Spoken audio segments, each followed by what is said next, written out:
Bienvenidos a un nuevo capítulo de Fuera de Plano con, en este caso, veis el sitio donde estamos. Estamos en Oviedo, en las oficinas de coworking de Regus. Nada, nos acogen, es un placer, ahora sí, estar en un lugar a la altura de este pedazo de invitado que traemos. Seguramente los que estáis viendo el vídeo no lo vais a conocer, es de otra época, pero es que va a contar cosas que seguro que sí, muchas de ellas os suenan y que os encantará descubrir de la mano del mismo. Así que ahora sí damos paso a Alberto Bernardo Murcia. Encantado, Alberto. Hola, Frank. ¿Qué tal? Nada, mil gracias por venir. ¿Puedo sentar, Sí, verdad? por supuesto. Muy bien. Como en casa. Dime. Bueno, lo primero, hemos traído muchísimos recuerdos, fuera Sí, de cámara tenemos aún más. sí.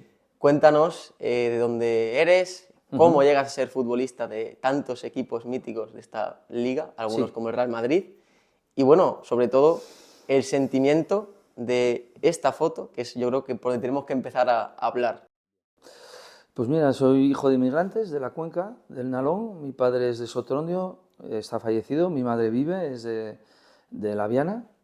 Y bueno, en el 59-60, mi madre ya embarazada de mí, pues decide marchar pues a tener una vida mejor, puesto que ya familiares de mi padre, algunos por problemas con el franquismo, se tuvieron que ir. Y pues nazco en Bélgica. Y ahí la vida fue pasando poco a poco hasta que con 8 o 9 años mi padre me obligó a sacar buenas notas para federarme.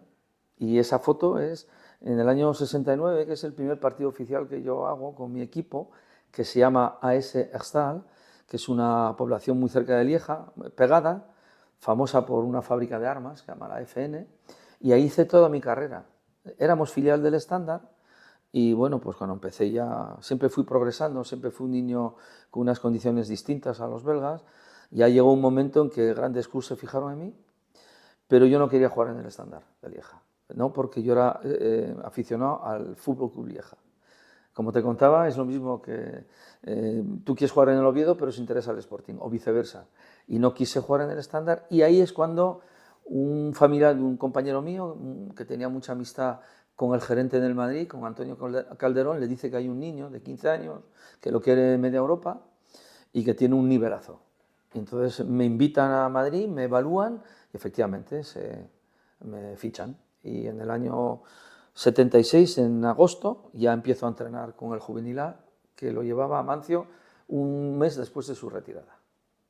Es curioso lo que has mencionado. Lo primero, esta foto es del año 69, ¿Sí? la calidad es tremenda. Muchas veces estamos en 2026 y hay fotos que no tienen nada que ver de esta calidad, o sea que enhorabuena por el fotógrafo. Sí. También has traído la camiseta, creo que es Sí. guay enseñar, si quieres puedes cogerla y Sí, mostrarla. es la misma, está un poco vejecita, era un cuerpecito de niño, ya veis, es un trapo de algodón, pero evidentemente tengo tantos recuerdos de este club y ellos de mí, porque esta nunca se va a olvidar de mí, porque no creo que tenga muchos jugadores que hayan jugado en el Madrid, que hayan tenido una trayectoria que se ha quedado a medias, porque yo no he llegado ni a la mitad de lo que apuntaba. La dejo aquí, ¿verdad? Sí, puedes dejarlo por ahí. Ahora contaremos el por qué no llegas. Yo creo que el motivo es claro. Sí.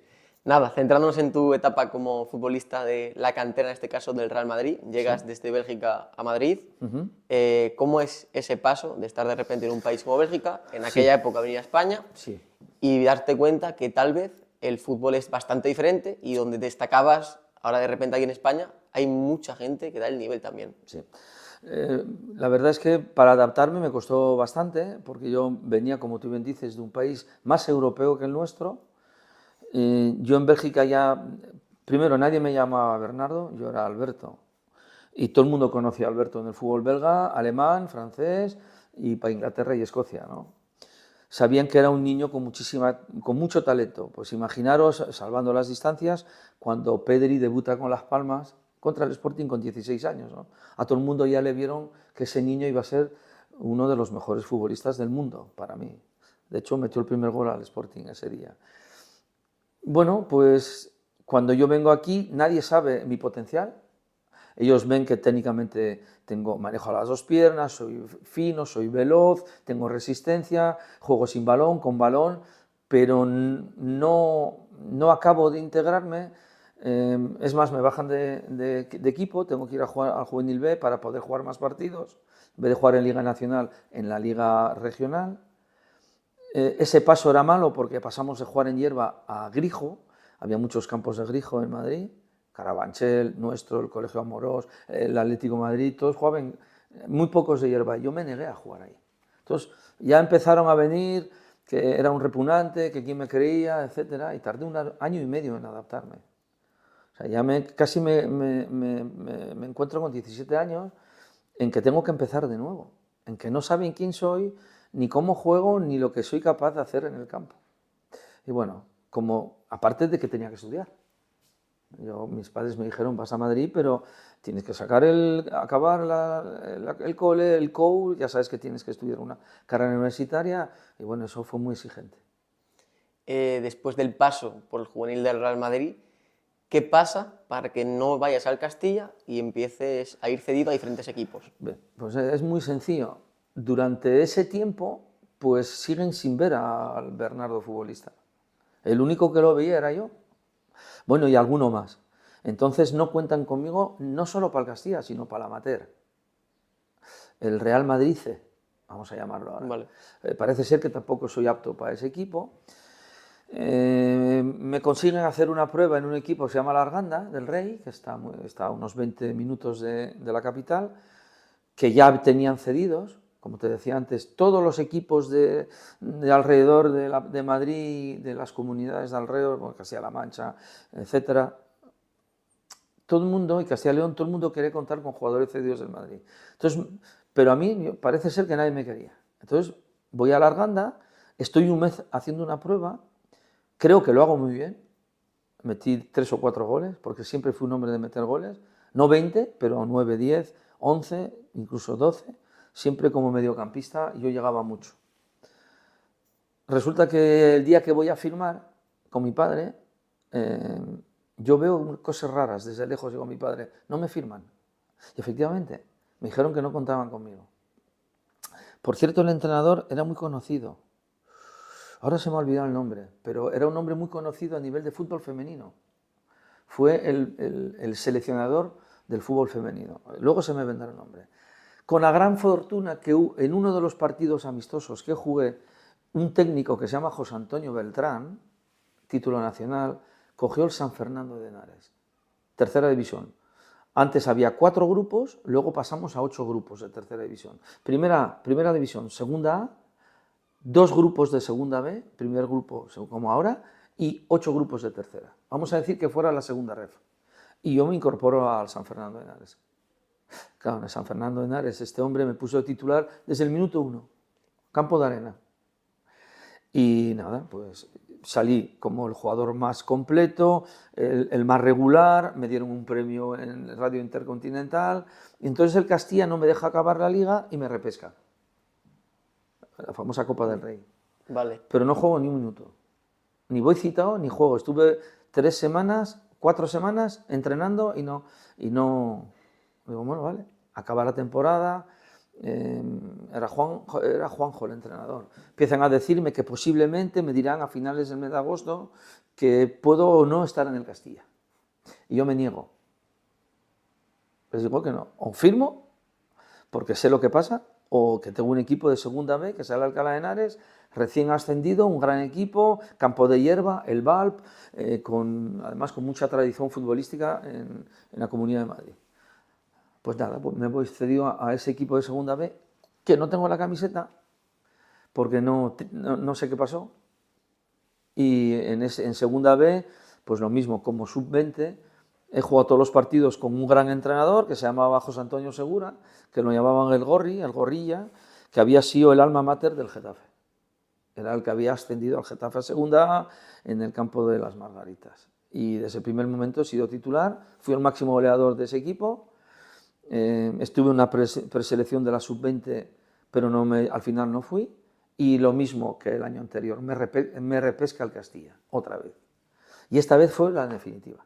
Vale, me gustaría que cuentes, porque bueno, al final aquí has contado muy rápidamente esos años, pero a nivel mental hemos dicho que tú vienes de estar en Bélgica y ser el más destacado. Sí. De hecho, ya hemos dicho, en el club, en el Herstal, básicamente eres hasta recordado, Sí. una joven promesa, Sí. una joya de la cantera. Eso es. Y de repente, claro, llegas con las expectativas y sí, estás en el Real Madrid, en el juvenil, pero te das cuenta de que eres el descarte hasta el Real Madrid C, tienes que ir a tercera, a un campo de arena, después otra vez no te quieren, te repescan a segunda B, y ahora sí, te llaman, ahora sí cuentan contigo para un Real Madrid-Castilla en segunda división, que no es el Castilla que puede estar en primera ref a día de No, hoy, segunda ref, sí. segunda división. ¿Y cómo es ese cambio de decir, oye, ahora sí, Bernardo, futbolísticamente, está aquí, ha cumplido, por así decirlo, el sueño a lo mejor desde que llegó al Madrid, que es contar para el Castilla al principio, el sueño de cualquier canterano en principio pasar por ahí, y en ese mismo año cuenta qué pasa para que debutes con el primer equipo. Bueno, pues lo del Castilla, yo creo que ellos me repescan porque yo tenía muchas novias ya de primera división, por ejemplo el español a través de un representante vino a buscarme, eso lo supo el Madrid y no le vamos a dejar marchar. Se quedó Juan Santisteban, que es un entrenador y exfutbolista del Madrid, un gran entrenador con mucha visión para el fútbol base, de hecho creo que él ha sido campeón con la selección sub-15, sub-16 española, bueno, ha sido un mito. Y me repesca, el primer año no fui titular, jugué la mitad de los partidos, pero ya era muy difícil llegar el primer año al Castilla y ser titular. Muy difícil, porque había grandes compañeros, grandes futbolistas. Pero yo jugué la mitad de la liga, fui citado casi siempre, tuve un buen nivel. A la temporada siguiente vuelve Amancio, que yo lo había tenido en el juvenil A. Amancio empieza a contar conmigo desde el principio. He sido capitán, porque era el más antiguo de la plantilla, junto con Ocho Torena. Y claro, los partidos que yo hice esa temporada, que es la 82, me parece, sí, la 82 ya teníamos a Di Stéfano en el primer equipo que, no sé, yo le entré a Di Stéfano por el ojo, vi que era un futbolista con mucho recorrido, con una buena técnica, con desparpajo y bueno, pues al final él decidió ascenderme, pues mi campaña fue muy buena y ascendimos Chendo y yo. Ya se iniciaba lo que era la quinta del buitre en ese momento. Lo que pasa que Sanchís y Rafa Martín Vázquez estaban en el juvenil. Cuando Chendo y yo pasamos al primer equipo, rejuvenecen al Castilla y es cuando aparece Manolo, Rafa Martín Vázquez, ya estaba Pardeza, Butragueño, que es muy buen amigo y compañero mío, ya estaba, más Mitchell. Y también hay que contar a Francis, un chico que juega en el Valladolid, creo, en el Tenerife, en el Español. Es cuando, que no sé dónde está, Sí, tenemos por ahí. es cuando, al debutar Chendo y yo y ser asiduos en el primer equipo, es cuando aparece esta crónica, ¿verdad? Sí. Esta crónica que dice que estos chicos que están en la escalera, más Francis y Mitchell, es lo que denomina quinta de buitre. En realidad éramos 8. Y esto es anterior a Julio César Iglesias, porque esto fue una crónica de Amalio Moratalla, que trabajaba entonces en Diario 16, que luego fue director de Marca. Y él pues ya postulaba a estos chicos, ¿vale? Y ya ves que estamos por orden.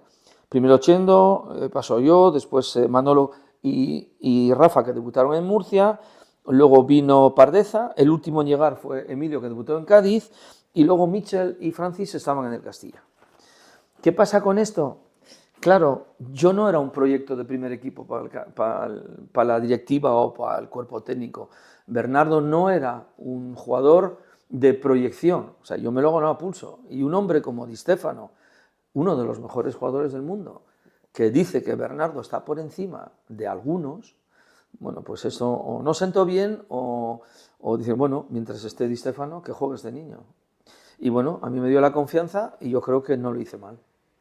Tampoco era el Bernardo o el Alberto de Bélgica, porque tenía un fútbol distinto, me lo habían cambiado.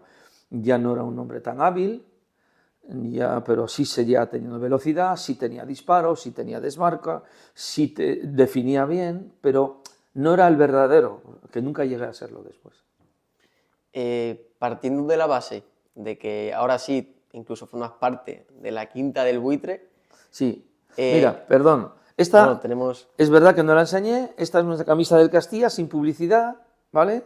Está un poco feita, pero le tengo mucho recuerdo porque juego muchos partidos con ella, ¿verdad?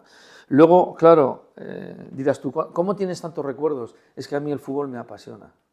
Vale, eres aún así jugador y aficionado Y a día de hoy. aficionado, yo soy un enamorado del fútbol, me encanta. Yo viví para el fútbol, nací para el fútbol. Lo que pasa de que el fútbol al final no es que no fuera justo ni injusto, sino que no todo el mundo conseguimos lo que merecemos. Porque hay muchos compañeros míos que tenían un gran nivel y no han conseguido ni la mitad que yo. O sea, para eso me siento afortunado, pero yo tenía que haber llegado más lejos. Esta camiseta la tengo como oro en paño, ya sí tenemos publicidad. Yo no recuerdo muy bien esta camiseta, pero creo que debe ser del último partido que jugamos en casa, que era ya la despedida para la temporada siguiente. Ya, hay mucha gente que la gustaría tener, pues la tengo yo. Y bueno, cuando acaba la temporada yo me marcho feliz para casa. Tuve mala suerte la temporada esa de la 83-84 porque me seleccionaron para jugar en la sub-21, ¿cómo se llama? Suárez.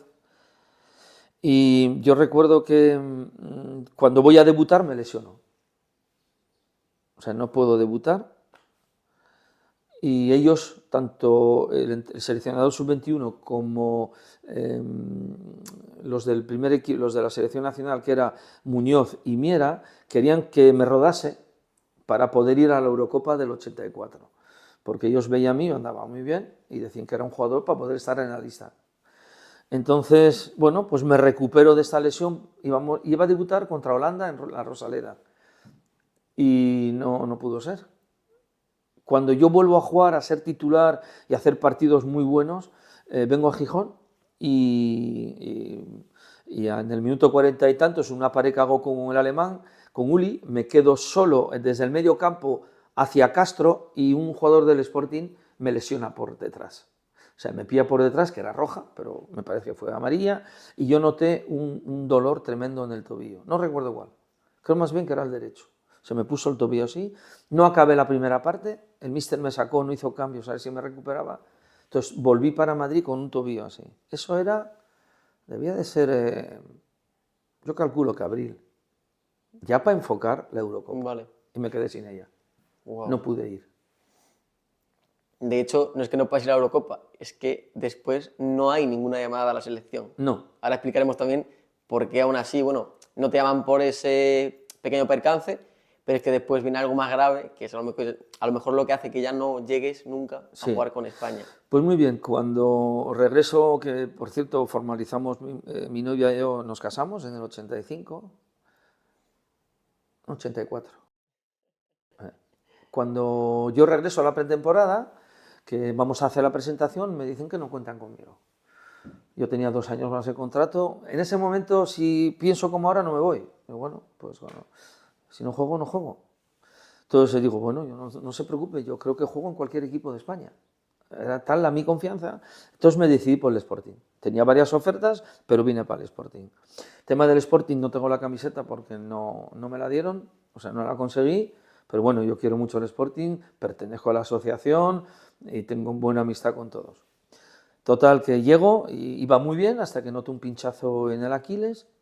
Dicen que es una microrotura, que hay que operarla. Me opero la primera vez, vuelvo, no va bien y me vuelvo a operar otra vez ya, y estoy 8 meses sin jugar. ¿Sabéis lo que es una lesión de Aquiles, no? Hoy incluso es complicado. Pero yo me recuperé, pero ya el segundo año del Sporting no juego habitualmente. No me gustó la postura del entrenador, que era José Manuel Díaz Novoa. Me dicen incluso que si quiero renovar, no le digo que voy a renovar, si con este hombre no voy a jugar, pues me voy. Entonces me sale la oferta de los Osasuna a través de Iván Brisic, que estuvo aquí en Oviedo, que teníamos una buena relación, y firmo con el Osasuna. Pero me pasa otra vez lo mismo. Tengo tantas ganas de volver a ser lo que he sido, ese jugador con una buena proyección, pero la mente me hacía de tener una sobrecarga nerviosa y cualquier movimiento era una contractura. Wow. O sea, salía y pues me pasaba con Fede Viñas. Fede Viñas aquí el año pasado quería, pum, el tobillo, pum, la rodilla, pues hago igual. Entonces me frenó. No jugué mucho, jugué 10 o 12 partidos con el Osasuna. No me gustaba tampoco el ambiente que había en Pamplona porque era muy regional. Jugaba si eras navarro tenías más oportunidad que si eras de fuera. Pero bueno, tengo un buen recuerdo de Pamplona, es una buena ciudad.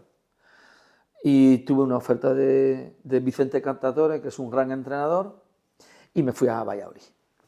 Y ahí empecé a jugar de titular. Decían que le recordaba a Eusebio, un chico que se marchó al Atleti, luego al Barça, que era internacional, pero que tenía más energía que Eusebio. ¿Vale? El 8, mi número, aunque jugaba de medio centro por la derecha, estábamos ya creo que había hecho unos fichajes fenomenal, él, Ramón Martínez, Santiago Llorente, que formaba la cúpula técnica del club, fue Portugal, fue Rubén Bilbao, Endica, el médico del, ¿cómo se llama?, de la selección española, no, del Atleti, o es del Valladolid. Bueno, un chaval que ahora no me acuerdo el nombre, pero que me vendrá, porque tengo tantas cosas en la cabeza. Y bueno, íbamos de cine, Onésimo, Moré, bueno, un equipazo. Torresía, ¿cómo se llamaba? Un chavalín que era de Puente Castro, jugaba muy bien, lateral izquierdo, luego se marchó al Atleti y al Barcelona. Pero en un partido, no recuerdo si es contra Las Palmas, en casa, no sé qué partido era de liga, voy a darle un pase a un compañero, me engancho con un cacho del césped, una pisada, y rompo el tobillo, rompo el ligamento lateral externo.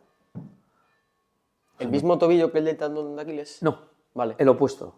Wow. Con lo cual, esta es la izquierda, este es el tendón de Aquiles, y la derecha me rompo el lateral. Esto es las 4:30, a las 8 estoy en el quirófano. Me opero, va todo muy bien, al mes me recupero, pero el Valladolid sigue creciendo, emerge la figura de, ¿cómo se llama?, un chico malagueño, son una familia, jolín. Está Ernesto, está Manolo Hierro, Fernando Hierro. Vale. Emerge y Fernando me quita el puesto. Y bueno, voy jugando, no jugando, y al final lo renuevo y me quedo sin equipo.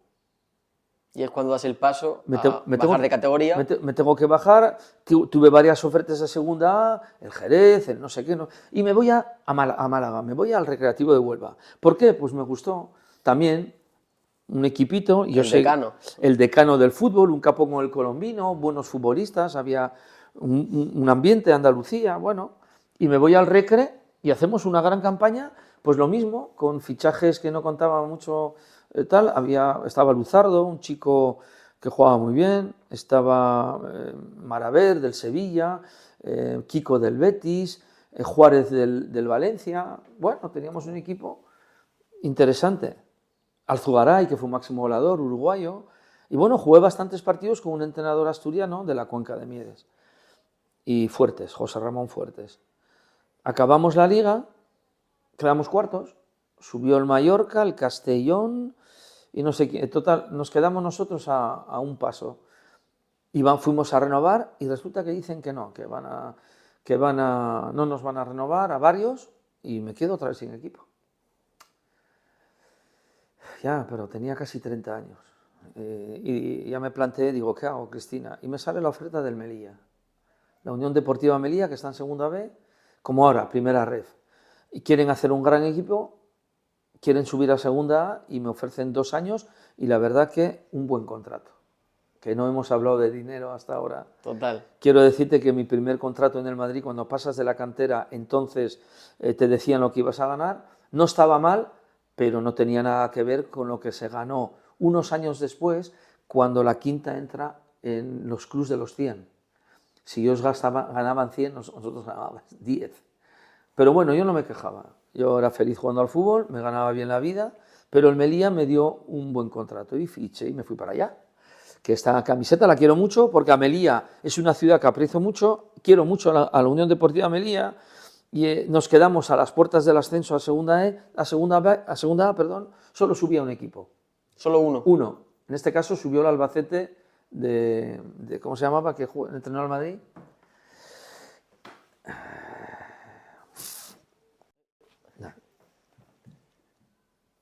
famosísimo entrenador del Albacete, y bueno, es igual. Ese hombre creó una escuela porque iba muy de filósofo, ¿vale?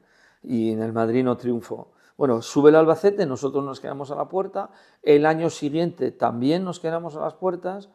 Yo decido abandonar el fútbol, aunque tenía ofertas de segunda, porque ya no podía más. Mis rodillas, aunque nunca tuve lesión de rodillas, el cartílago me molestaba mucho, tenía que estar todo el día con un láser de carbono, infiltrándome, tomando Feldene Flash, y no era plan. Entonces decidí abandonar el fútbol, pero al llegar aquí, a Asturias, el Moscoña, que acababa de subir a segunda B, a través de Faustino Tino, que había jugado conmigo en el Sporting, me llaman, oye, queríamos que volvieras y que formaras parte, que podemos mantenernos en segunda B. Era un equipo totalmente amateur, creo que yo era el único profesional, y había muchos chicos de la cantera del Oviedo, de la cantera del Sporting, pero nada, fue una buena experiencia, un buen campo, la Vega de Anzo es un buen campo, y descendimos. Pero yo me parece que en el mes de febrero o marzo ya no pude continuar. Entonces pedí la baja, o sea, la baja por accidente, y ahí el fútbol se acabó a nivel profesional y a nivel de activo. Luego intenté formarme como entrenador, saqué el título nacional en el 95, bueno, además fue un buen curso, éramos 40 y tantos, aprobamos 8, el número 1 fue Quique Marigil de Oviedo, yo creo que quedé al segundo, y aparte de ahí empecé a entrenar, Liga Nacional, División de Honor, Tercera División, Preferente, pero ¿qué pasa? Que yo no me ofrezco, yo no soy de los que anda todo el día al rabo de la gente, ni pidiendo reuniones, ni tirando de teléfono, ni, ya sabes, siempre trabajo en la conservera de mi suegro, que se llama Conservas Agromar, que es una conservera que ha ido de menos a más. Mi suegro inventó o sacó el caviar Doricios. Tengo unos cuñados y unos sobrinos que son maravillosos, que tenemos una conservera muy bien situada en el mercado nacional e internacional, y yo no necesitaba estar todo el día al rabo de la gente, pero sí que me gustaba el fútbol. Y además vivo en Mareo, vivo al lado de la escuela. Nunca tuve ninguna oferta de ellos, ni del Real Oviedo, nunca se preocuparon de nada. Yo creo que tengo una buena formación, que el mundo del fútbol más mis conocimientos, porque aparte estuve en una facultad 5 años, creo que podía haber aportado algo. Ahora lo único que hago es decir, ese va a jugar al fútbol, ese va a ser un jugador internacional, ese no sé qué. El ojo. No enseñamos las botas. Tenemos aquí un detalle. Cuéntalo, es espectacular. Estas botas que son Salcedo, que posiblemente la gente no se acuerda, esto fue un detalle, un regalo de Daniel Zarikiegui. Daniel Zarikiegui era el delegado de campo de los Osasuna y tenía una tienda en Pamplona de deportes. Dice, ¿te vas a llevar estas botas que juegan solas? Me decía, tacos de aluminio. Y efectivamente las tuve y las tengo todavía. Y jugué con ellas desde entonces, pues como 3 o 4 o 5 temporadas seguidas. Wow. Y Daniel era un ex árbitro internacional muy famoso, una figura, la verdad es que era un crack, un hombre a analizar, y yo creo que si ahora la gente lo escucha, se mete Daniel Zarikiegui, va a ver su vida y les va a sonar un nombre que nunca habían oído. Y desde entonces, pues, aparte que tenía contrato con Nike, había 2 jugadores entonces, en los años 80, 90, un jugador del Español y yo, que habíamos firmado con Nike. Pero bueno, me dejaron llevar estas botas. Historias para contar, tenemos miles por lo que estoy viendo. Fuera de cámara, aún así, la gente no lo sabrá, pero hemos hablado de muchas otras cosas que no entran en este formato de 30 minutos. Lo que sí quiero antes de terminar, que creo que es importante resaltar, hablas de la época Real Madrid, pero quiero mencionar algunos jugadores que la gente seguro que sí les pone a lo mejor cara por trayectoria. Sí. Juegas con Santillana, sí. Juanito, sí. con toda la quinta del Buitre, tanto en el Castilla como luego en primer equipo. Sí. Y me gustaría preguntarte también cómo era Alfredo Di Stéfano como entrenador, que eras uno de sus favoritos, y también cómo eran esos jugadores realmente. Pues mira, todos los que has mencionado, Juanito, Santillana, Camacho, Vicente del Bosque, García Remón, Miguel Ángel, y Ángel Ulistilique y muchos más, pues son personas normales, pero con un gran talento, una gran personalidad.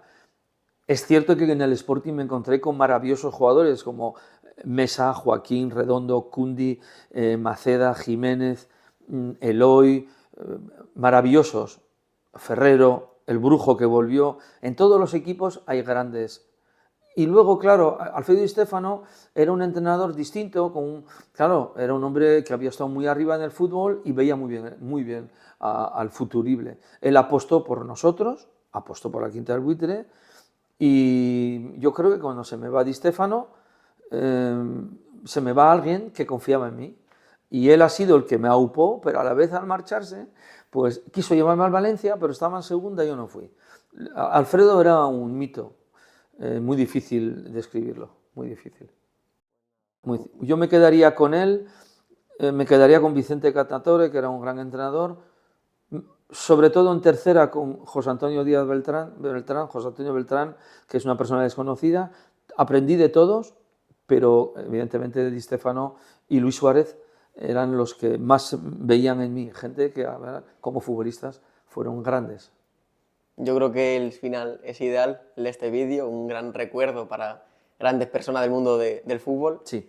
Y nada, ha sido un placer tenerte aquí con nosotros. Muy bien, Teniéndote cerca, yo creo que igual a la gente si le gusta podemos tener diferentes capítulos más, Sí. Incluso traer a algún amigo tuyo y nos juntamos aquí un par a Muy hablar bien, de fútbol. Muy bien. Y nada, también agradecer a la marca de ropa Sísife, desde El Palo, Málaga, siempre con nosotros, y se agradece un montón. Así que un fuerte abrazo para la marca también. Nada, Alberto, de verdad, un placer, ¿vale? Gracias, Nos veremos hombre. pronto, seguro. Gracias, muchacho. Muy gracias por escuchar, nos vemos pronto.